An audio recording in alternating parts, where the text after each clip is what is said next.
La Venezuela del siglo XIX, a partir de 1860, se convierte en un campo de batalla. Aquí se libra una guerra civil perpetua. Eso es mentira que la guerra federal duró 5 años, la guerra federal duró 40 años. Porque terminada la guerra federal, inmediatamente vinieron una serie de guerritas.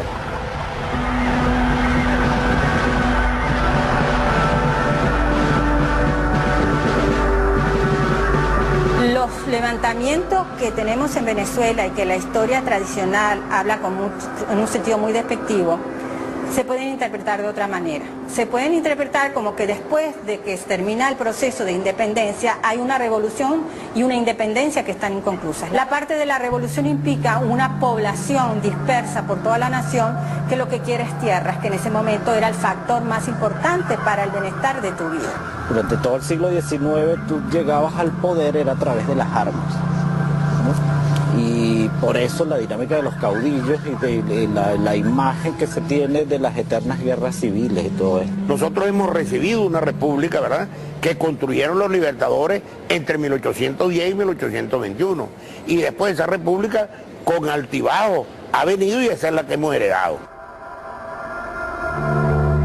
La historia siempre la han escrito los vencedores. Y como vencedores,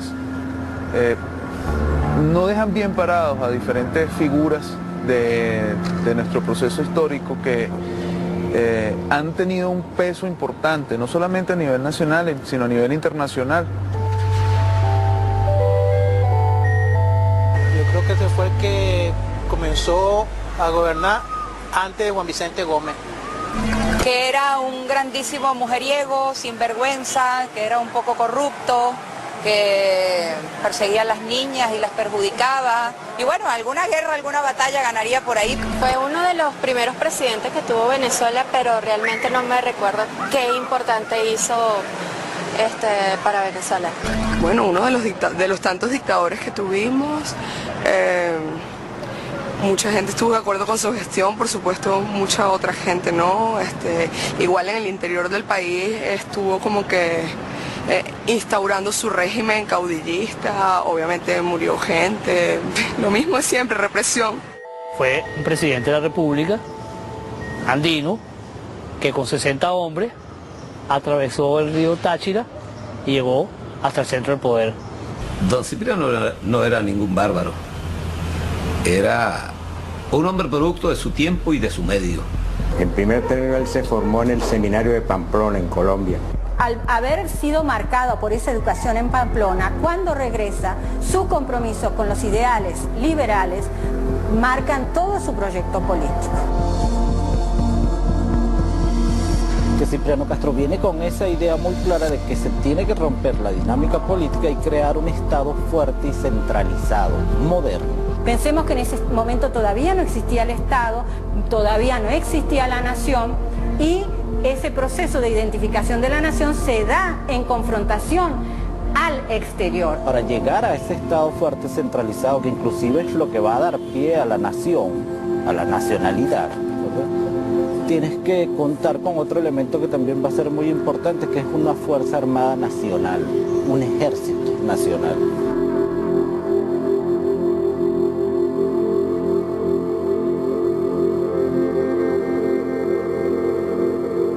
Los estados en América Latina, aunque no nos los enseñen así, son estados que se van a encontrar a confrontar, a pelear, a guerrear con los imperios. Entonces es en el proceso de la guerra que se hace la nación venezolana.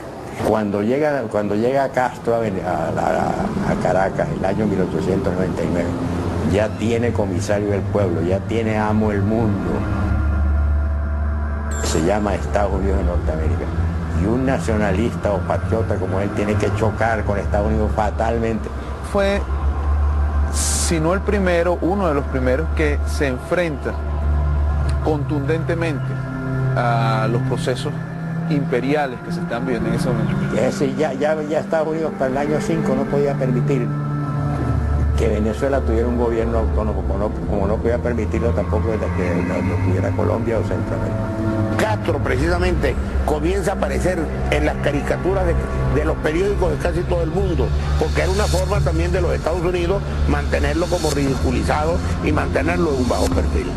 En ese momento el capitalismo está llegando a la fase imperialista de su desarrollo.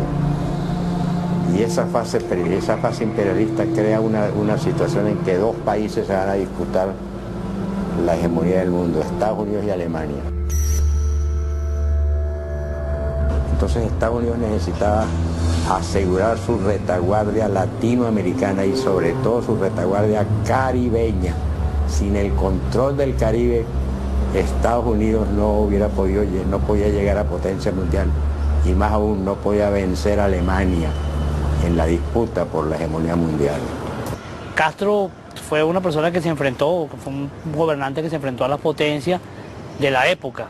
Ya el hecho de enfrentarse a los banqueros, ya eso lo enemista con los Estados Unidos, porque el interés de los Estados Unidos es un interés básicamente financiero, de manera que la fuerza de intervención de los Estados Unidos en Venezuela, la fuerza interna, tenían que ser los banqueros.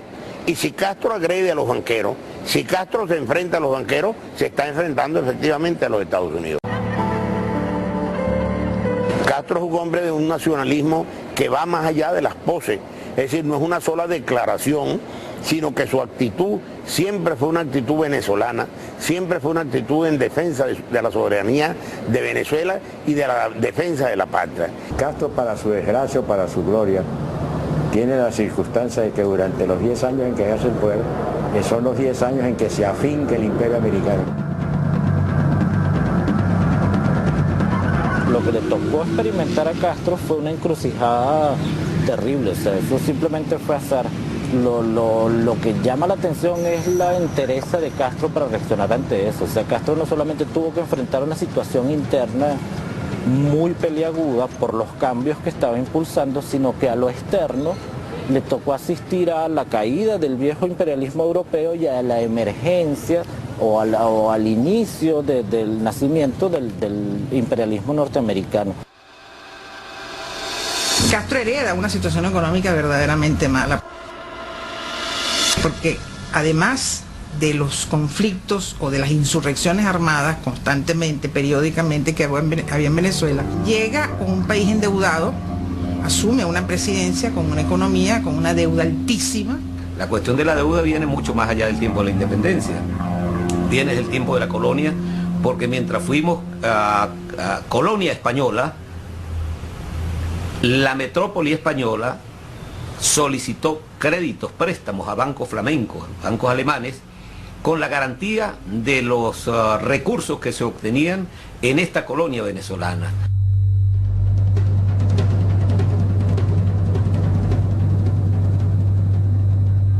Venezuela estaba económicamente estaba quebrada, se debía 161 millones de bolívares. No tenía dinero, se quiso endeudar, que es el famoso caso de los banqueros presos, cuando los detienen, pidió un préstamo, digamos un préstamo de emergencia a fines del siglo XIX y se lo niega.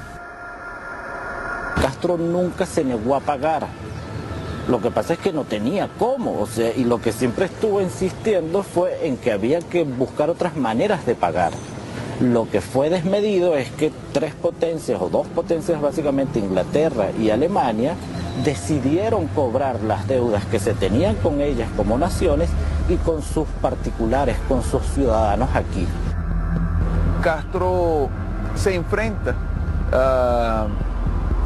a ese sistema planteado, el sistema económico interno y al sistema económico internacional. Por eso en esa fase se produce, ¿verdad?, la agresión de las potencias europeas. Inglaterra y Alemania bloquean efectivamente las costas venezolanas en 1902 y es precisamente la ocasión que se le presenta a Castro para hacer una denuncia contra el imperialismo. Castro llama a la unidad nacional a través de la proclama, una proclama que se llamó la proclama del 9 de diciembre, en la cual él le hace ver al mundo y también al país del objeto en que somos víctimas. Él dice: la planta insolente del extranjero ha profanado el sagrado suelo de la patria. Lo bonito, lo que ya conocemos por las investigaciones históricas, fue todas las reacciones que eso generó. Y como tenemos en periódicos de la provincia venezolana, como la gente se anotó en listas y aportaba 1 bolívar, 2 bolívares, todo. Gente de todo tipo de edades, gente además que se mostraba dispuesta a empuñar las armas para rechazar a los agresores extranjeros. Esto es inédito para la época, pero es nada más la respuesta que da el pueblo ante ese líder, ante Cipriano Castro, que supo divisar y supo exaltar ese patriotismo, ese sentimiento nacionalista que estuvo ahí en fermentación, pero que no fue canalizado nunca. La acción de Castro fue muy importante porque no solamente expresa la valentía de un pequeño gobernante de un pequeño país también, sino que eso concitó la solidaridad de algunos países. Concretamente el ministro de Relaciones Exteriores de Argentina, el doctor Drago, desarrolló toda una teoría que las deudas en ningún caso pueden justificar la intervención de una potencia extranjera sobre otro país. Por eso lo importante de lo que hace Castro, de erigir un Estado central. Después de Castro vamos a tener venezolanos, ¿no? Y mucho más cuando nos tocaron la fibra sensible, cuando fuimos agredidos desmedidamente por 3, 4 potencias. Un hombre amante de la soberanía, nacionalista, y que trató de imponer un orden económico más que todo, social, educativo, y entonces chocaba con los intereses como actualmente chocan los intereses del nacionalismo con los foráneos, con los extranjeros. Él fue que cuando hubo querían invadir a Venezuela, entonces él hizo para que no entraran unos barcos por La Guaira y eso, y entonces él luchó para que no fuera invadida Venezuela. Cipriano Castro, que fue derrocado por su compadre, que era Gómez, y creo que fue uno de los que tuvo problemas con los Estados Unidos, rompió relaciones. Era nuestro presidente cuando los Estados Unidos bloquearon nuestras costas. Se enfrentó a esa situación, pero lamentablemente los apátridas que existían allí estuvieron en contra de la acción misma de una persona que lo que hizo fue defender. La historia después nos mostrará cómo realmente Castro ha sido muy audaz, ha sido muy valiente, ha sido un gran estratega, ha sabido capitalizar. Cuando no tiene sus fuerzas militares, ha capitalizado sus fuerzas políticas.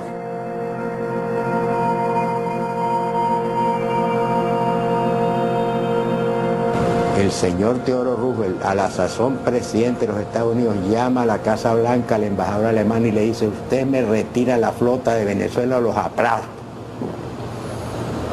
Y el alemán, pese a representar al Kaiser, sale despavorido y no se ha vuelto a ver más nunca un barco alemán aquí. Y logró jugar con una situación de bloqueo a su favor, logrando que los estadounidenses desplazaran a los europeos y luego burlando a los estadounidenses cuando sanciona a la petrolera Verdun Company. Empezando el siglo, es la primera actitud imperialista en Sudamérica y es la primera defensa nacionalista de presidente alguno. Esto lleva a que en la caída de Cipriano Castro los gringos fueran el factor fundamental. Sin los gringos no cae Cipriano Castro.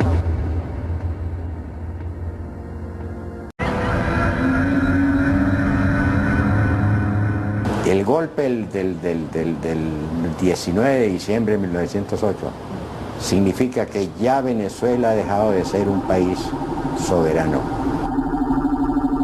Castro debe abandonar el poder cuando sale de Venezuela a hacerse un tratamiento por una enfermedad que padecía, una enfermedad renal, y Gómez se hizo al poder con el apoyo de los Estados Unidos. Teodoro Roosevelt, que ya era adverso rotundamente a Cipriano Castro, decide participar activamente y le da el apoyo a Gómez. No es verdad que Juan Vicente Gómez haya dirigido ese golpe. Juan Vicente Gómez lo capitalizó, no hay duda. Y lo dirigió porque tenía las fuerzas extranjeras que daban el golpe, necesitaban un ciudadano venezolano, un caudillo venezolano que apareciera como simbolizando o encarnando la situación. Gómez primero se hace del poder de esta manera y segundo cuenta para impedir el acceso con la reincorporación de Castro a la presidencia, cuenta con el apoyo de los inversionistas extranjeros, especialmente del gobierno norteamericano. El secretario de Estado, el Knox, el secretario de Estado de los Estados Unidos, apoya a Gómez abiertamente. Incluso mandan a un representante, Buchanan, del gobierno norteamericano, lo mandan a apoyar al gobierno de Gómez. Al almirante Buchanan lo pone, el golpe fue el 19 de diciembre, ¿no es así? Desde fines de noviembre del año 1908, el Departamento de Marina del gobierno americano pone en estado de alerta la flota de los barcos surtos en la base naval de la Culebra. Ha empezado a desarrollarse la película del golpe. Teodoro Roosevelt tenía tan vigilado a Cipriano Castro que estaba enfermo. Lo que está microfilmado en los reportes de los diplomáticos norteamericanos al presidente sobre los movimientos de Castro, no nos imaginamos cómo tenían vigilado a ese hombre. El golpe lo empiezan a cronometrar, oiga, con una precisión absoluta. Primer día, la flota zarpa de la Culebra. Segundo día, la flota llega a 100 kilómetros de La Guaira. Tercer día, la flota llega a 50 kilómetros.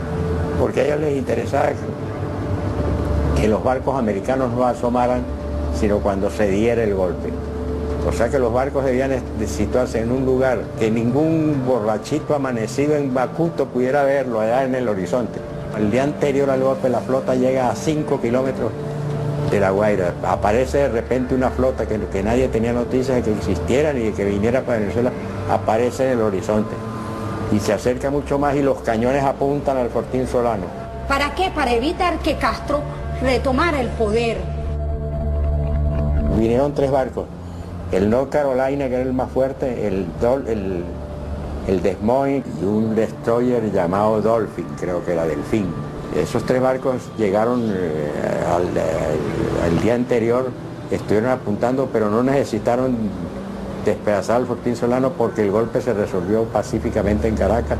Al día siguiente el almirante Buchanan desembarcó sus submarinos, los metió en el tren que unía Caracas con La Guaira y desfilaron por las calles de Caracas.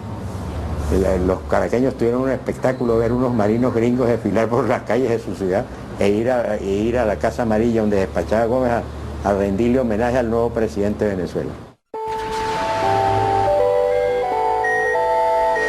Él lo traicionó a uno de sus mejores amigos.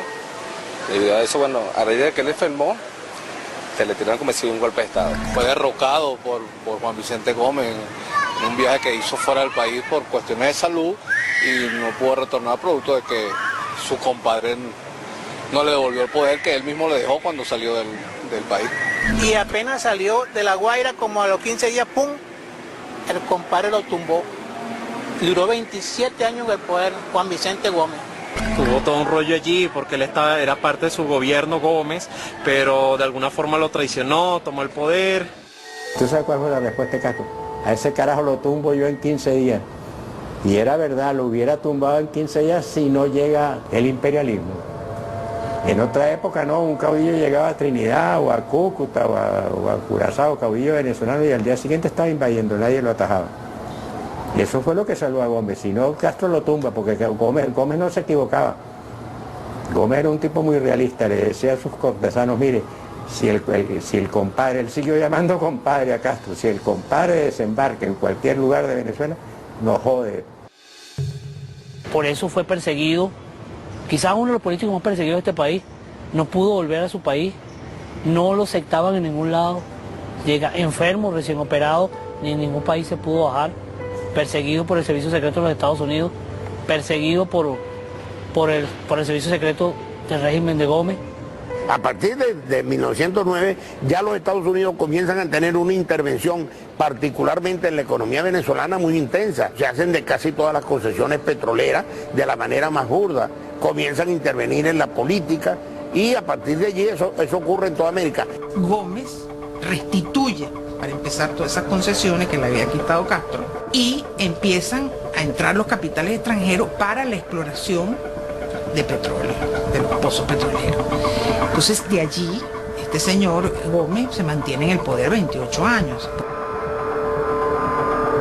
Les sirve otra vez la bandeja a los norteamericanos y a las corporaciones que empiezan a tomar nuevamente participación activa dentro de la economía del país y ordenan de golpe y porrazo al Estado venezolano. Un tipo que duró 27 años en el poder y que se llevó a más de la mitad de la población venezolana por el medio, sobre todo además a través del terror, más allá de las torturas, o sea, del terror psicológico. Se quería, de alguna forma, destacar a eso, se tendía a olvidar a Cipriano Castro. Lo que pasa es que no solamente fue Cipriano Castro, fueron una serie más de presidentes en nuestro proceso de desarrollo, sobre los que se ha tendido un manto, uno, de olvido y dos, de una versión totalmente tergiversada. Hoy, como ayer, hay también una amenaza del imperialismo y también en estos tiempos hay aires de traición. Por eso siempre hay el riesgo de una traición y de una felonía como la que cometió Juan Vicente Gómez contra su compadre Cipriano Castro en aquel momento. Tan importante es esa situación que podemos hacer una analogía con la situación contemporánea. Haga el oyente, ¿verdad? O quien nos está escuchando, haga las comparaciones de lo que está ocurriendo en este tiempo con esas llamadas fuerzas vivas, con los banqueros, con los industriales. Proyectándolo al momento actual, surge que un nacionalismo es posible en un proceso de globalización solo si es socialista. La generación de la primera parte del siglo XIX fue la generación que construyó a la República. La generación de Castro es una generación que vio amenazada la soberanía de la República y tuvo una actitud valiente porque la enfrentó. Y esta generación de venezolanos que estamos viviendo ahora, tenemos el compromiso de defender también la soberanía. Estábamos recordando a Cipriano Castro y hay que recordarlo, muchachos. No solo por recordarlo, se trata del conocimiento de la historia como única fuente para tener la conciencia de lo que hoy somos y por qué somos y por qué existimos como existimos y por qué luchamos como luchamos.